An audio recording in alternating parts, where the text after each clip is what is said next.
भारत में पर्यटन के विकास की कमान होगी अब युवाओं के हाथ में। देश के युवा बनेंगे भारतीय पर्यटन के राजदूत।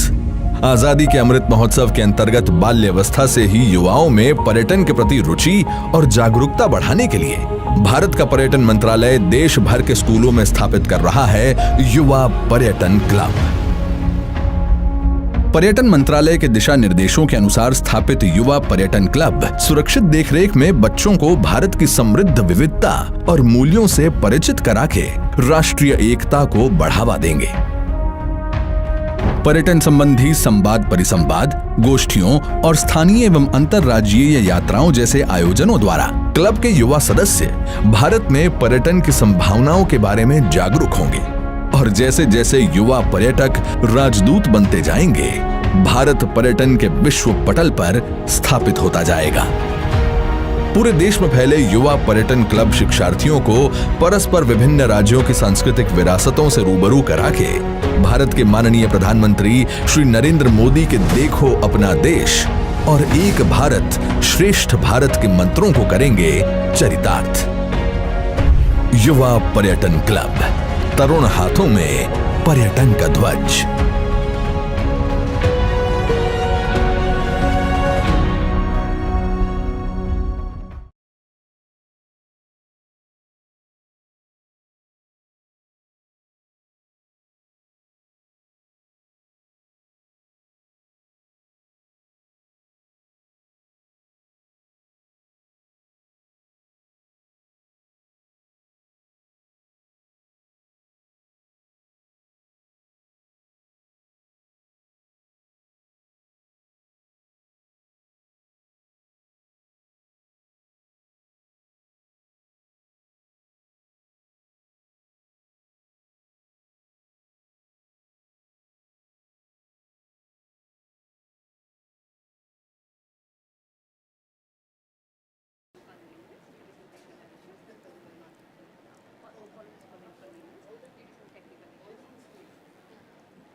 Sorry for the inconvenience, but due to some technical errors, we will now move on to the next session with our legends over here.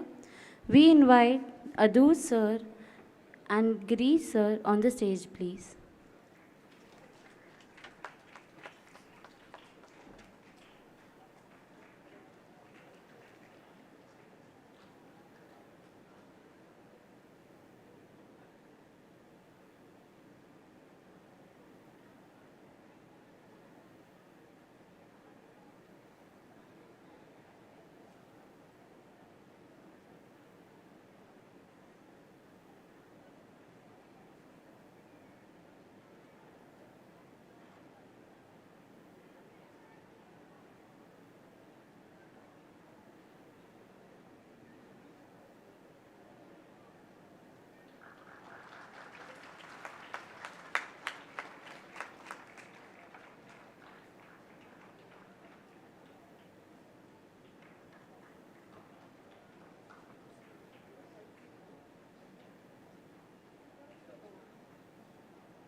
ये दे दूँ ना कुछ?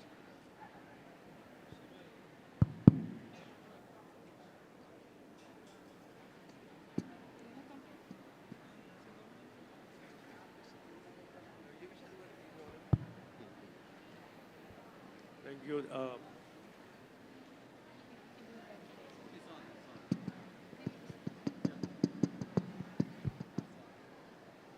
So you may have noticed that there is a change in program because some technical problem in playing that half an hour long film. So we would rather talk a bit, and then if they succeed in solving the problem, we will have it screening, otherwise not.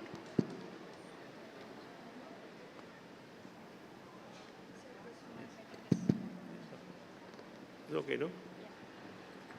Are you all able to hear Adur sir? At the back? Yes?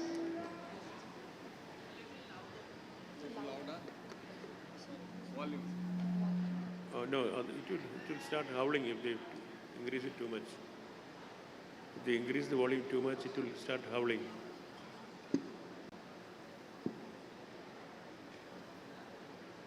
A very warm welcome to two of the greatest filmmakers India has seen, Adul Gopalakrishnan ji and Girish Kasaravalli ji. It is indeed a very big honor for us to have you here, sir. Welcome once again. And as always, it is a pleasure to welcome you, audience, back to this session. We will have a discussion between the two filmmakers, followed by an interactive session, where we will take questions from the audience. We will have volunteers moving down the aisle. If you have a question for them, please raise your hand and the volunteers will come to you. A kind request to please keep the questions short and concise so that we can take as many questions as possible from all of you. And also for those who are there at the balcony, I request you to please come forward till the first step where the grill is there and then ask your questions so that we can see you from here. Without much further ado, I hand over the stage to them. Thank you.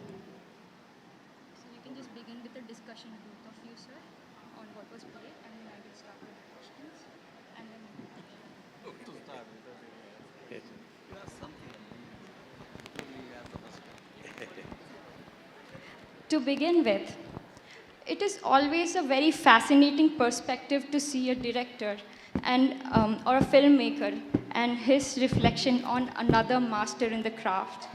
How did this begin, and what were your initial thoughts when the proposal came forth for this, and how did it all come together at the end? As I told you in the beginning, in the opening remarks, I didn't want to make a biographical sketch of Adul Gopalakrishnan. I wanted to understand his idiom because we both belong to one, what is commonly called as off-mainstream segment of Indian cinema. But amongst that, there's a lot of difference between the films of Satyajit Roy, films of Mrinal Sen, films of Adul Gopalakrishnan, and some of our films. So I wanted to understand how his idiom is different from my idiom, and what is the three things which I said, politics, philosophy, and aesthetics, are different or similar. So, see, Adur is one person who has been using minimalism as his style. In one of, in the film, in one of the interviews, he explains what is minimalism, because he doesn't want to give all the details to the audience. He wants audience to participate and collect all the details so that it becomes participatory kind of thing. I belong to other kind of filmmaking practice, tradition.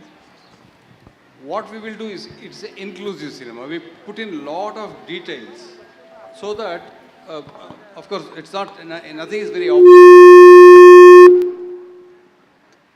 But through the details, we construct a narrative. It's not the plot that constructs the narrative, it's the details that construct the narrative. So I wanted to understand the difference between inclusive cinema and the kind of minimalism that Adul Gopalakrishnan and some other masters in the world cinema are practicing in. So that is one of the reasons why I titled the film that, Images and Reflections. That's my reflection of his.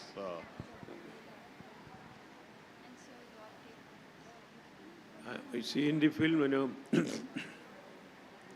I'm already feeling to be ancient because in the film, I was an actor.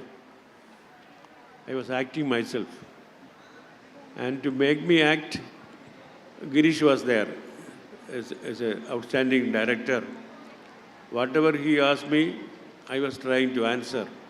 Whatever he wanted to portray, I was trying to help him. So never in any point of time, the director in me propped his leg or his head. So that's how it is Girish's work that you have seen. I have been an actor in that film. Well, I tried to be as myself as possible, never trying to be anything else.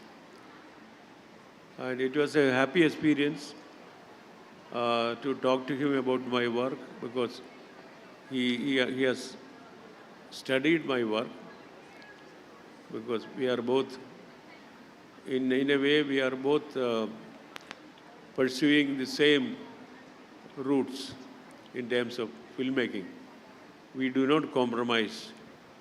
We do not pander to the so-called the crowd's taste.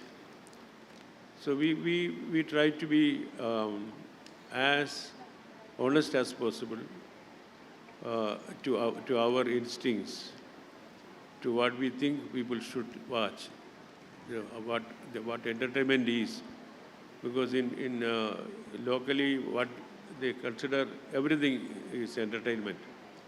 But then, yes, I also agree, because a film has to entertain, but not superficially.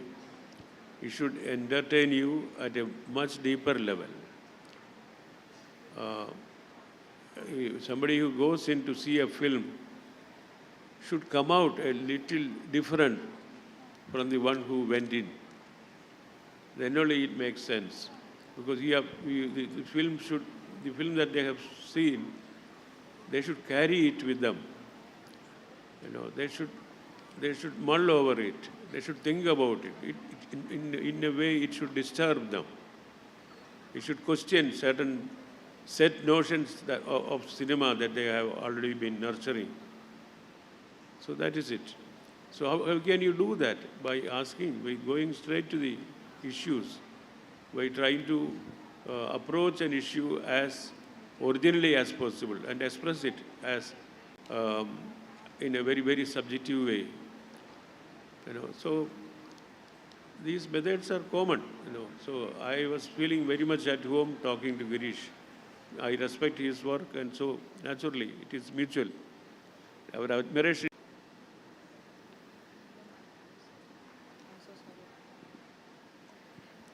Thank you for sharing your experience on the whole story. So if I may just press the rewind button a little and go back to your childhood. Both of you have had exposure to art and culture from a very young age. So your family, Adurji, has been ingrained into Kathakali as an art form in the family itself. And also, sir, your father was a Yakshagana connoisseur. How did this have an impact in your life, and also on the films that you've made? How has it impacted? No, actually, I have made several films on performing arts. At least 3 films on Kathakali alone, and one long 3 hours long film on Kudiyatam, one film on Yakshagana, another film on Krishnanatam. So like that, I have been fascinated by our cultural tradition. Each film that I made, that gave me the opportunity to study about our culture. Or a film on Mohiniyattam, for instance. I have made, so all atoms I have covered in my in my career. All atoms. When it comes to Kannada, they say Ata only. So in Malayalam, following Sanskrit, it is atom. So all kinds of, all these very important art forms, I was searching for their origins. Why is it that it should take place in Kerala, or particularly in Dakshina Karnataka and other places? Why is it happening? That is the way to understand yourself, your roots. Fortunately for me, I grew up in an environment where my close relatives, my uncles, my cousins, my close relatives were all involved in some way as connoisseurs of theatre form like Kathakali, etc. So it was there in my what do you call, in my gene, you can call. So, but I have not. This becomes a part of your culture. You don't. I have never tried to transplant anything from any of these art forms to cinema. I have never done that. But I imagine that I have the culture of these things that prompted me to look at things in a particular way, understand things in a particular way, and then express it in a particular way. That is possible. I am 5 feet 6 inches tall. So I always say, my films are about somebody who is 5 feet, who has seen the world at 5 feet 5 inches or 6 inches. So you have different perceptions about this world, about objects. The object that you see from a distance is not the same when you come close to it. I remember there was on a magazine, I think it was Time magazine, had a cover of a mosquito. The whole page was the full mosquito. And under its belly, there was a dot of blood. And the mosquito, which you easily swat and drive away, here he looked with his all these tentacles and things like that. It looked like so ferocious. So you are living with these ferocious things in your environment. This is the feeling you get. So each object, each person, seen from a particular distance, from whether it is far or close, is a different person. The perceptions are different. So I go into those interesting journeys, in fact, and I discover many things in the process.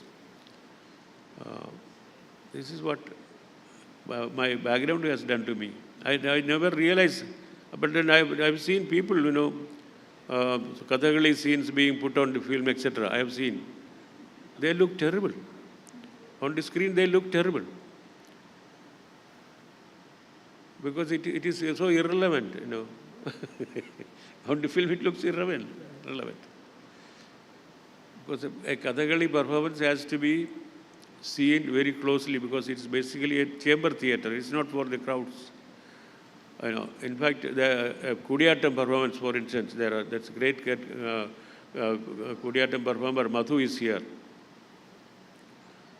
I think he has already done his performance yesterday and he's going to continue also. And when he is on the stage, he is actually just 5 feet something, few inches more. But he looks Ravana. Once he is acting as Ravana, he looks Ravana. How do you do this? This is magic. With your expression, with your gestures, with the music, with the attire, everything changes. So this is, and both Kathakali and Kudiyattam, a stupid theatre man once called it poor theatre. It is not poor, it is the richest theatre. In his eyes, because there were no spectacular sets, there were no big curtains going or other things. This is the bare minimum of the actor on the stage. This is something absolutely unique. The actor can create anything on the stage. That is great art. So we cannot do that in cinema. In fact, these artists, they create, they can hymn themselves, do the act and the story both.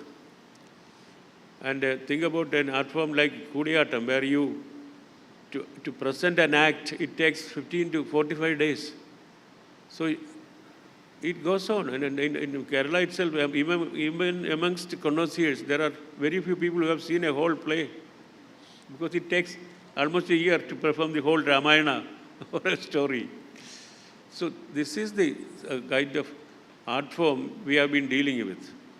And I was about to say that our Kudiyattam performance, there is a convention that to perform Kudiyattam, there should be at least one person who is an authority on Kudiyattam, who understands Kudiyattam well, sitting in different row.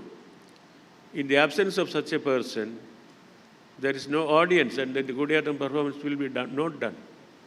There was the convention. And look at cinema where we both work. We are trying to entertain all the illiterates, crowds, and fail. We are failing. Because the kind of preparation, the kind of preparedness that is expected of an audience is absent. So the cinema houses will not show your films. They will be reluctant to have the film shown, etc. So you are making your films. It will look like, eventually it will look like for a niche audience. Even that is shrinking, I must say, because the commonplace and the trite is taking over.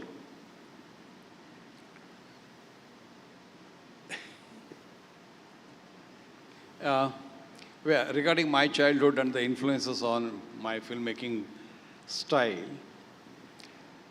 yes, Yakshagana is one element which has influenced me a lot, because during my childhood I had been watching a lot of Yakshagana performances, but that is not only influence, because you see, we create and we try to create an experience through images. When I say images, I don't mean the visual images. Images are created by sound also, by cutting, editing also, by music, by acting. How do we create these images? See, as a filmmaker, I look around, not only my childhood, also what is happening around me today, and all that I see, all the elements that I see, I collect it and then start investing in my image creations. So Yakshagana plays an important role, and so also Kannada literature plays an important role. Kannada social life plays another role, and the various socio-political movements that have shaped not only Karnataka, the entire India, the world, that has played a major role. So if you notice the films of Adur Gopalakrishnan and the films of mine, we are in one sense poles apart, because his minimalism, I don't use it, and my kind of inclusiveness, he doesn't use it. And see, I keep asking, from where did he get this inspiration? It's also a part of it, I think he, while observing Kodiyattam or Kathakali, wherein, while presenting certain things, they will keep on deleting things. When Adur constructs a film, he's deliberately deleting certain things. Certain details he is deleting, certain acting, where, in the film, in my film, the actress KPAC Lalita says, Adur Gopalakrishnan would not let us act. Because the notion of acting differs from KPAC Lalita to Adur, to me, and to my another actor, or maybe Shah Rukh Khan, or because it all comes from our upbringing. As we are watching, we start imbibing certain influences. So in Yakshagana, that is folk form, where, of Karnataka, they try to bring in all kinds of rasas into one. I don't use that. But I use the energy of the actor, of the narration, into my film. But the details, I get it from Kannada literature. The details, I come from my own village, my own surroundings, the cultural scenario, the socio-political influences, the thought, the politics comes from socio-political situations. So that's why I said the deciphering a cinematic image is very difficult, because there are so many influences which are working constantly, and the filmmaker is constructing that. So each time when you watch a film, you see a different meaning if it is well-constructed film. See, I have made this film. I only created it, but today while I was watching, when I used excerpts from his films, suddenly noticed something else, which I hadn't seen. I studied film so many times and then used those clips. But today I noticed certain things which I hadn't noticed earlier. So that is the beauty of filmmaking. You know, a film is a successful film when it resonates every time you watch the film. You know, it resonates, brings out a new meaning. See, we are all trying to create such images. A popular, I shouldn't say a popular film. A film which is popular may not have that kind of quality. After a few viewings, maybe even after one viewing, the interest in the film starts, you know. Then later on, you keep on watching it for its thrill, not for its content. It's a kind of a ticklish feeling you get all the time when you watch the film, you know. We watch it again and again for that. But a work of art is not that, you know. Every time you watch the film, if it sensitizes you 1 inch, 1 notch, then I think it's a successful film. So we try to create that kind of image which, you know, brings all that kind of a feeling. That's one of the reason why I made this film, Images and Reflections. I go into all the technical details. They are not technical details. I myself use the term technical details. They are not technical details. A technical detail is something, you know, I've used this camera, this lens, that is technical details. But we never discuss that. A technical detail, a filmmaker converts into his own personal statement, then it becomes an idiom. So when we are analyzing Adur Gopalakrishnan films, we are not analyzing his technique, we are analyzing his idiom, because idiom takes you to the politics, the philosophy, and which is the third P, and the philosophy, aesthetics, and politics, I said. Politics, aesthetics, and philosophy. I said PAP. So we try to understand that through the idiom. So that's why it's not so easy to decipher. Say, Adur is influenced by Kathakali, Girish Kasaravalli is influenced this. They are influences, but there are also other influences. Like, you know, in that my film, he talks about Edu Sachan, the writer, Edu Sachan. See, that's a fantastic, insight. Telling a story again and again, and Adur constantly does it in his films. And certainly all of your films have all given us food for thought and left a lasting impression in our minds. Sir, one more question from my end before we open the stage to audience. Was there any particular film, I know it might be difficult, but then was there any particular film that really stands out for you? Or maybe a few of the films that have really stood out for you in your life and made an impression in your, in your journey? See, I can answer for him also, because both of us have studied cinema very formally at the Film Institute in Pune. From the same films. Yes, and we have seen hundreds of films. And some of the films we have learned from. We have learned how to make a good film, we have learned. Some films we look at and tell myself that this is what you should not be doing in your film. So films teach you both ways.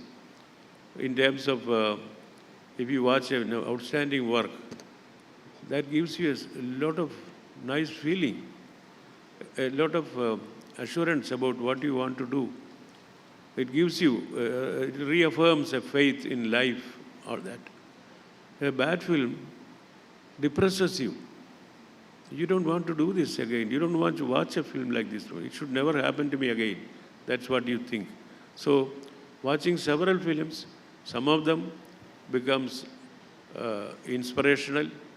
Some, the others became desperational. This is what happens.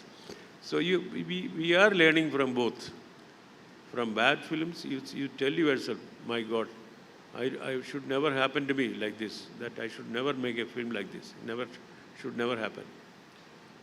And then the greatness of outstanding work is that it starts living with you. It becomes a part of your culture. Just like a writer reads and reads and reads and develops his own way of, his own very personal way of writing, his own style he develops. Same thing happens to filmmakers also. You admire a lot of filmmakers. You talk to me about who are all you, people you like and you admire. There are several of them. Some filmmakers you like a particular film and not necessarily other films. No, it happens. But it's enough if you have made an outstanding work which will stand the test of time. That's okay. Satyajit Ray is one filmmaker whose work you can watch any time, with any intervals between. You can watch it and still you will enjoy it. It will be really an experience for your mind. So they are great works of art. Like if you look at the three, Padar Panchali, Aparajita and Abur Sansar, it's like I look at it as Mahabharata. It has everything in these films. 3 films, and even if he had not made any other film, it was okay. That was the kind of impact it gives you, and it gives you real, sharp insights into life itself. That's a remarkable thing for somebody to do. So our influences have come from completely different sources. Just as Girish was mentioning, one of my important kind of influences is literature. And even the other day somebody came and asked me, sir, to make better films, what should I do? I told him, read. Nothing, there is no other way. If you don't read, you don't write, but you also don't make good films. Sure about it. Because literature is a whole storage of culture, living, insights, philosophy, everything. And literature has this great advantage. Once it enters you, there is no medium. Medium disappears along with the message. The medium doesn't stay. Whereas the cinema medium is very, very, very, very interesting medium because it is both plastic and ethereal, both ways. It cannot disappear because the material is there, the actor is there, the images are there, the sounds are there. It is there. But then the impact it creates in you is something very unique. So cinema is very, very, very special. So is literature, so is painting, so is music. But so is theatre, in fact. The great, I see Kudiyattam and Kathakali as the height, at the very height of theatre. There is nothing beyond. So this is not to like something, to admire something. It is not to deny the others, not to decry the others, not at all. It's all together. The culture is formed with all these relations. We imbibe it. As we go on living, we imbibe all these things from different sources.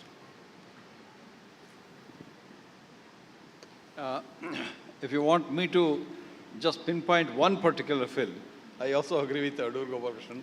You watch Apu trilogy. How many of you have watched? I don't know. How many of you have watched Pater Panchali? I'm glad that at least a couple of hands go up. I've seen a couple of hands going up. Yeah, watch, Apu trilogy.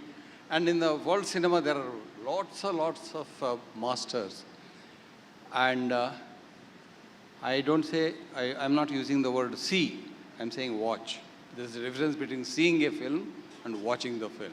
When you watch the film, you don't get carried away by the emotions or by the plot. You get into the film. Try to get into the film and understand. To understand a film, as I was telling you in my initial remarks, it's not enough if you only watch films. You should be aware of good literature. You should be good, literate. You should be aware of good visual arts, paintings. You should know about philosophy. You should know about psychology. You should know about history. You should know about politics. So, to become a filmmaker, important filmmaker, keep yourself open for all the influences and then decide which are the elements that you are using for making films. If you don't have good visual sense, then you cannot make a good visually attractive film. If you do not have a good music sense, then you can't keep the rhythm of the film. If you haven't read good literature, then you don't even know what is expected of a good art. I know a lot of people come to me with, sir, I have written a script. When I look at it, they have seen some 4 or 5 films written and made a script out of that. Then the next question I'll ask, who is your favorite Kannada writer? He will say, sir, I don't watch, I don't read. So then said, you can never become a good filmmaker. If you want to become a good filmmaker, as Adur rightly pointed out, be a good reader. Read as much as possible. Not only the contemporary literature, you also have to read your Puranas, mythologies, not only from India, from Greek and wherever it is possible. So that's why, to become a good filmmaker, you have to keep all the doors open and receive information coming from all the directions.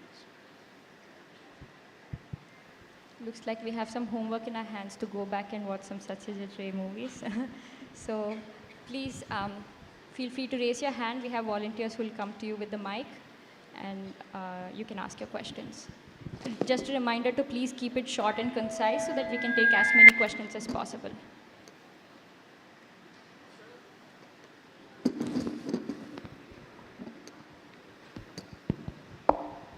Hello. Sir, this is Nee from Maharashtra. I needed to ask that were there times of struggles for you, like you were trying to do something very very dedicatedly, but you were unable to do that? And how did you tackle that? Did you face any difficulties? Were you trying to do something very delicate and you were unable to do that? So how did you tackle it? One thing I'll tell you, even if you ask this question to the greatest filmmaker, he will tell you he is unhappy with the film because he wanted to achieve much more than what he has been able to achieve it. Because there are a lot of other influences, there are a lot of other forces wherein what you have in your mind, you're not been able to implement it on screen, bring it onto screen. Cinema is one such art wherein you have to tackle a lot of things which are not in your control. Like say, for example, weather. Right? You want a scene to be shot during sunset. Sunset, how much time you will have? Between 6 and 6:30, only half an hour. But to take one shot, you need about 45 minutes to set up a shot. So the cinematographer and the director will keep the shot ready and the click and take the shot when between that small. That means he is able to take only one shot. So one shot per day, if that is a scene of 10 shots, 10 shots is a very small scene. So normally in a scene, each scene will have about 30 shots. So you need about 30 days, or at least 15 to 20 days Not many people can afford that. Not many directors can afford that. So they start cheating it, you know. So these are some of the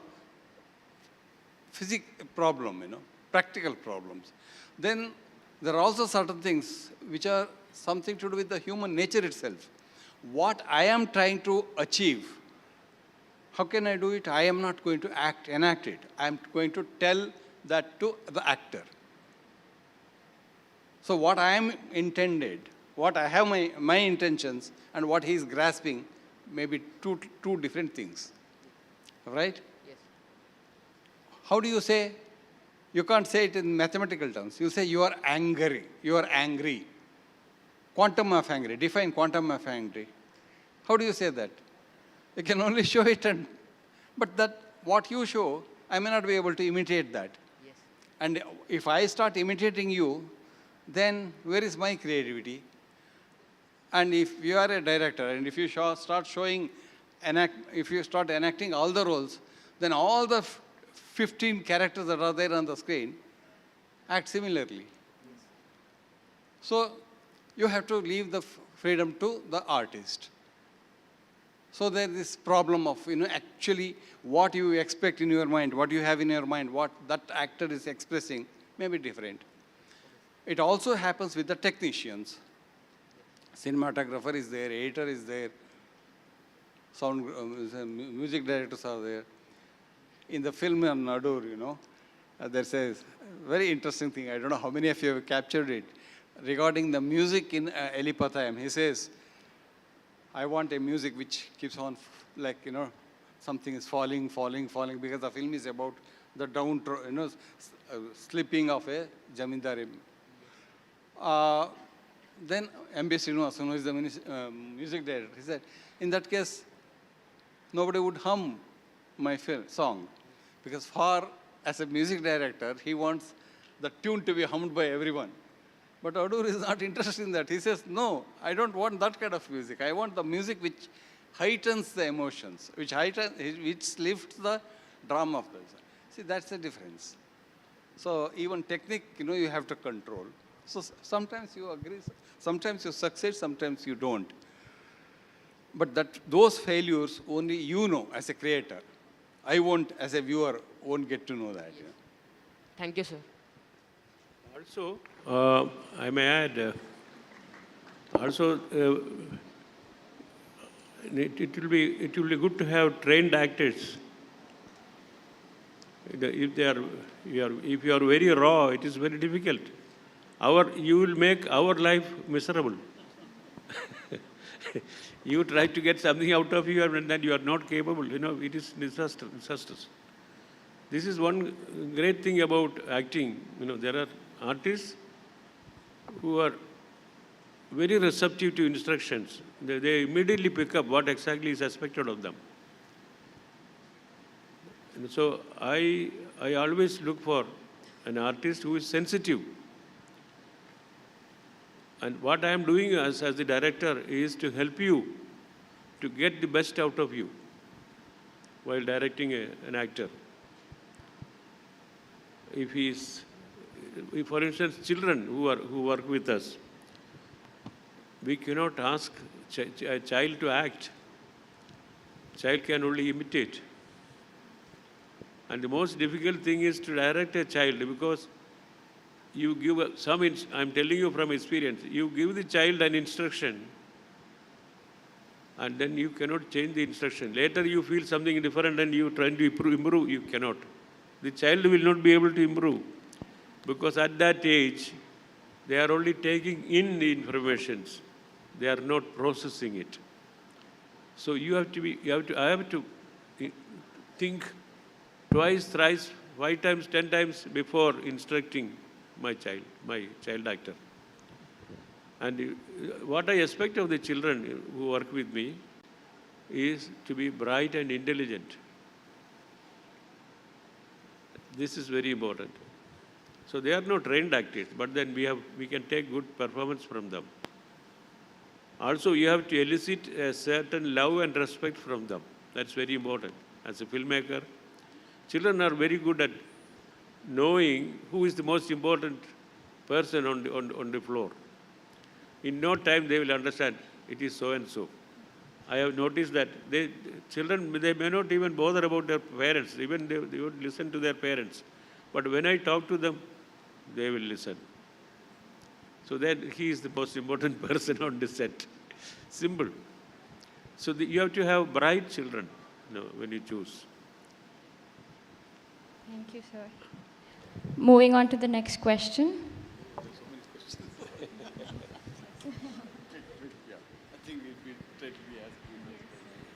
Sir, I'm Archie Singh from Maharashtra, Nagpur. Sir, how can today's youth who are interested in filmmaking or are pursuing filmmaking can make a film with a mix of culture and uniqueness? Uniqueness.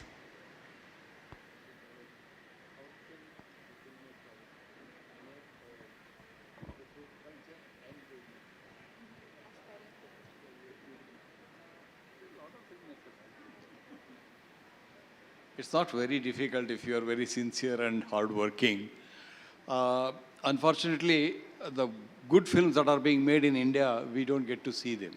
But they're all trying to do that, See, after the advent of this new technology, digital technology, a lot of films are made, many films are being made in smaller budget and smaller places. And we don't get to see them. But they're all very, very, they don't subscribe to the market economy at all, market demands at all. They're very culturally rooted. They are very sincere. And it's possible. Like Aduji just showed, with his camera, he could do a film, such a beautifully shot film. And that kind of thing is possible. This is a kind of a myth that is being propagated by the mainstream industry that you need to have 100 crores budget to make a film and all blah, blah, blah. Are you familiar with Iranian cinema? Not much, sir. No. You watch Iranian films. And in Iranian, say if I ask you which country is making great films, you all would say Hollywood, which is not true at all. They are not making good films at all. They are making rubbish films. But great films are being made in the smaller countries like Iran. Right? You watch them, they don't have money at all, and yet they make interesting films. So don't put kind of this one to suppress your this one, saying that I don't have budget, I don't have friends and all that. No, you can make a film with very little budget. In fact, 2 years back I saw in a Manipur film, a filmmaker is making a film about his father. And that got the best film award that year. It's about his father. His father married after the death of his mother, the boy's mother. His father married another lady. She's ill-treating this boy. So he wanted to understand the equation between his father and his aunt. So it's a beautiful film. It just talks about a familial relationship. There's a very famous Turkish filmmaker called Ceylon. His first 3 films are about his family, his father, his mother, and they're all considered to be very important in this one. Who is the actor? His father. Who is this one? His mother. So think of such plans. It's possible. And since you are from Maharashtra, a lot of very, very interesting films are being made in Marathi now, with very little budget, fantastic. Have you seen a film called Sthala Puranam? No, sir. Thank you so much, sir. Moving on to the next question.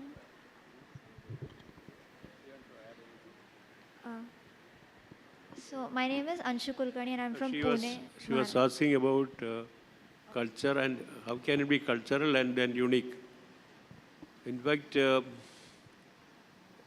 it is anti-cultural, the film will not be worthwhile, one thing.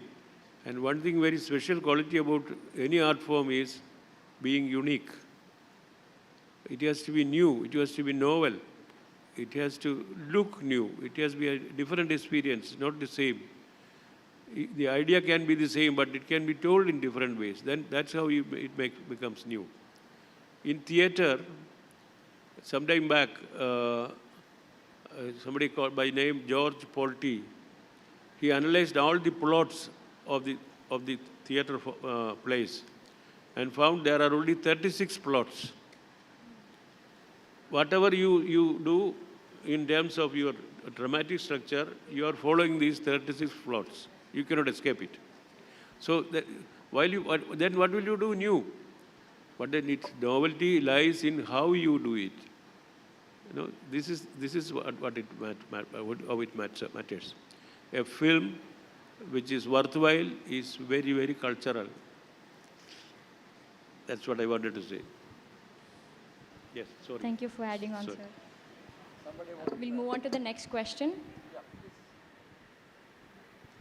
Namaste, sir. Myself, Raghav from Bangalore. I had a question for Adur, sir.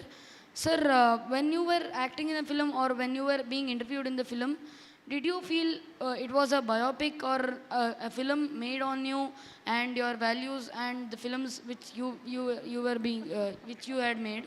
Because Girish sir had told that he didn't want to do any biopics because you had somebody had already done two of them.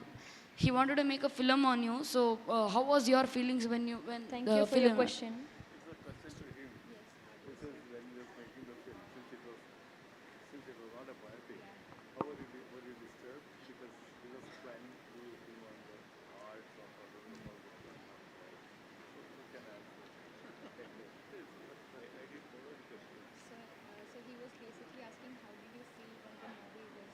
When this film, the images and reflections were being made, because it was not a biopic film, but it was something else. Were you offended or were you happy? Actually, see, I am a filmmaker, so is Girish Kasaravalli. We are both filmmakers, and as I told you, we are mutually admirers. I admire him and he admires me. So it is like that. We are great friends. So when he wants to make a film on me, it need not be adulatory, you know. It need not be all praises and all that. He wants to understand what I have done. That is why he has titled it Images and Reflections. I have created some images and he is trying to reflect on them. That is very interesting. That is a dialogue, in fact. It is like our question answer now, you know. This is a pure dialogue. And that's the way a remarkable filmmaker does work on another one. Thank you. Moving on to the last question for this evening. We have Manjari ma'am there who wants to ask a question. I'm sorry. Adur sir has requested you to ask a question. So my name is Anshu Kulkarni and I'm from Pune, Maharashtra.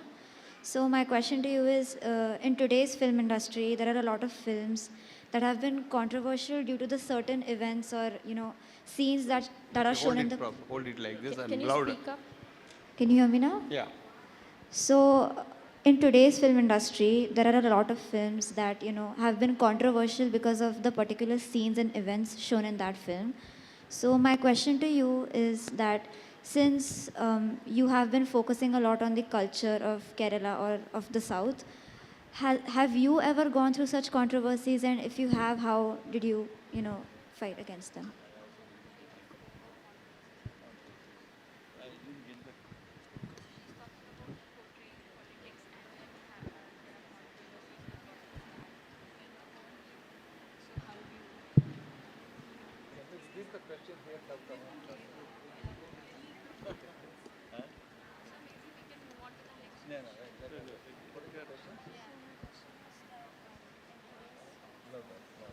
Today's film industry, there are a lot of films that have been controversial because of some particular events or scenes, which are related to culture shown in that film.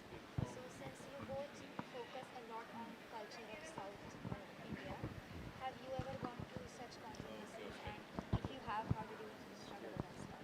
There's a question on the Hindutva.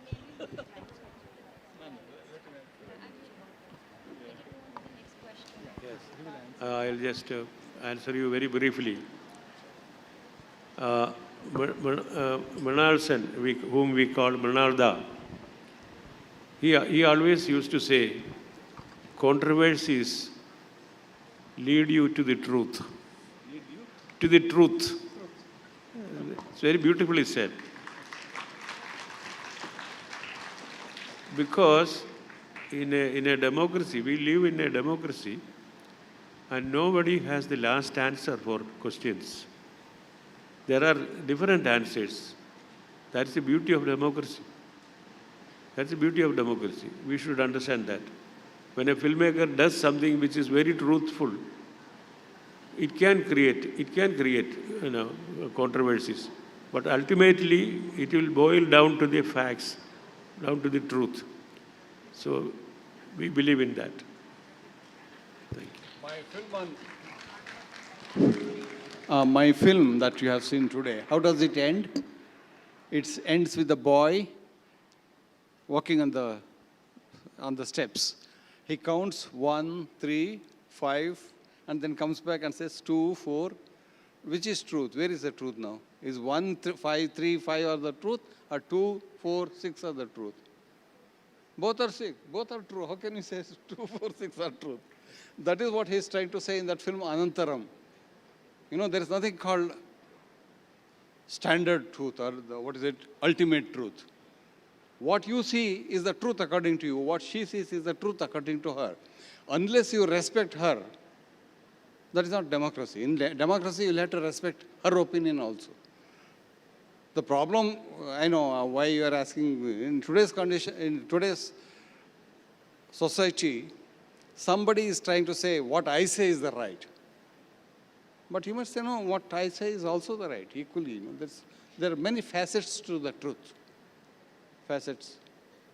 And that is 1, 5, 7, and 2, 4, 6. If you watch the film Anantaram, then you know what is the significance of that. When I introduced the film, I said, you know, many of the details, many of the clips, you can't relate it because if you have not seen the film. If you see the film, then you understand this film better. You know? Thank you so much. And with that, we wind up the session for today. Thank you. Thank you once again for your time here, sir. And most of all, I'm sure there are many of us inspired, and maybe some filmmakers are born from this audience here today. So thank you so much once again. Thank you so much for the very engaging conversation and very insightful words and suggestions, sirs. We are very privileged to have you both here together with us and to share your valuable ideology about filmmaking and theatre. Our sincere thanks to Shri Adur Gopal Krishnan ji and Shri Girish Kasaravalli ji for being with us here today. We now welcome Shri Guru Kriti Singh ji to come and felicitate our guests here.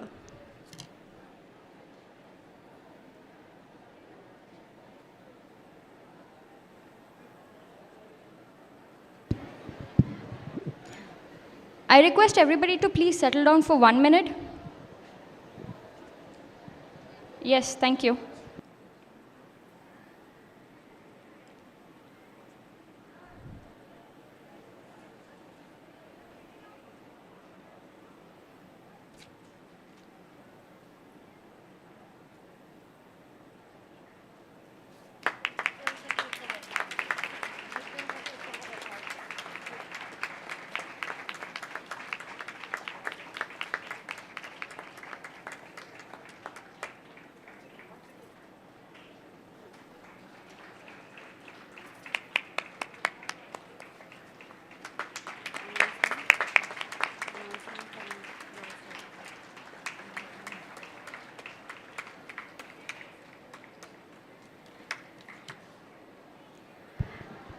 Thank you so much, sir.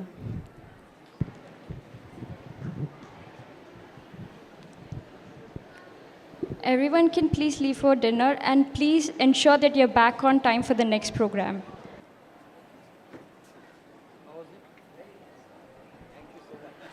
announcement. We have few ID cards found, which many of you could have lost. In case you want them back, please come to the front of the stage. Also, we request all the teachers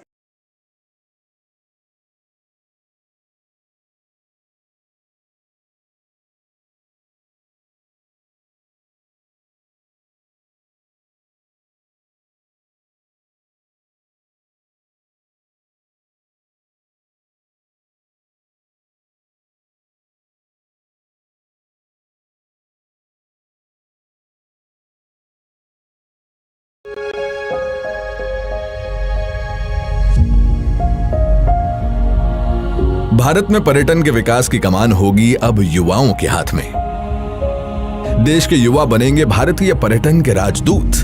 आजादी के अमृत महोत्सव के अंतर्गत बाल्यावस्था से ही युवाओं में पर्यटन के प्रति रुचि और जागरूकता बढ़ाने के लिए भारत का पर्यटन मंत्रालय देश भर के स्कूलों में स्थापित कर रहा है युवा पर्यटन क्लब।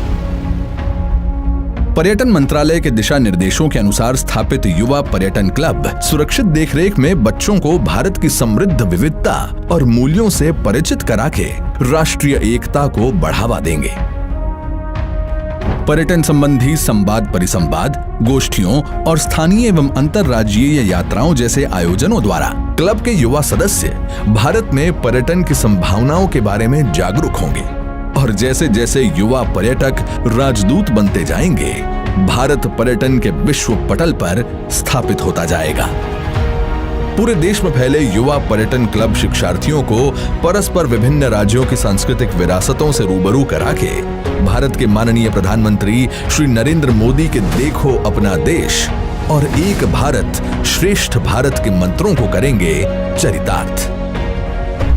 युवा पर्यटन क्लब, तरुण हाथों में पर्यटन का ध्वज।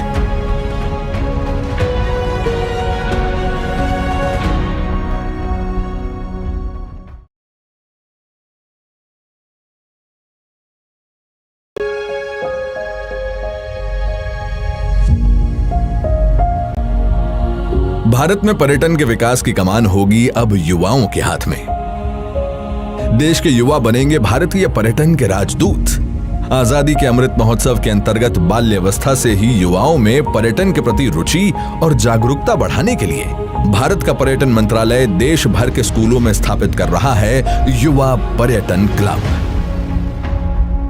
पर्यटन मंत्रालय के दिशा निर्देशों के अनुसार स्थापित युवा पर्यटन क्लब सुरक्षित देखरेख में बच्चों को भारत की समृद्ध विविधता और मूल्यों से परिचित करा के राष्ट्रीय एकता को बढ़ावा देंगे। पर्यटन संबंधी संवाद परिसंवाद, गोष्ठियों और स्थानीय एवं अंतर्राज्यीय यात्राओं जैसे आयोजनों द्वारा क्लब के युवा सदस्य भारत में पर्यटन की संभावनाओं के बारे में जागरूक होंगे और जैसे जैसे युवा पर्यटक राजदूत बनते जाएंगे, भारत पर्यटन के विश्व पटल पर स्थापित होता जाएगा। पूरे देश में फैले युवा पर्यटन क्लब शिक्षार्थियों को परस्पर विभिन्न राज्यों की सांस्कृतिक विरासतों से रूबरू करा के भारत के माननीय प्रधानमंत्री श्री नरेंद्र मोदी के देखो अपना देश और एक भारत श्रेष्ठ भारत के मंत्रों को करेंगे चरितार्थ। युवा पर्यटन क्लब, तरुण हाथों में पर्यटन का ध्वज।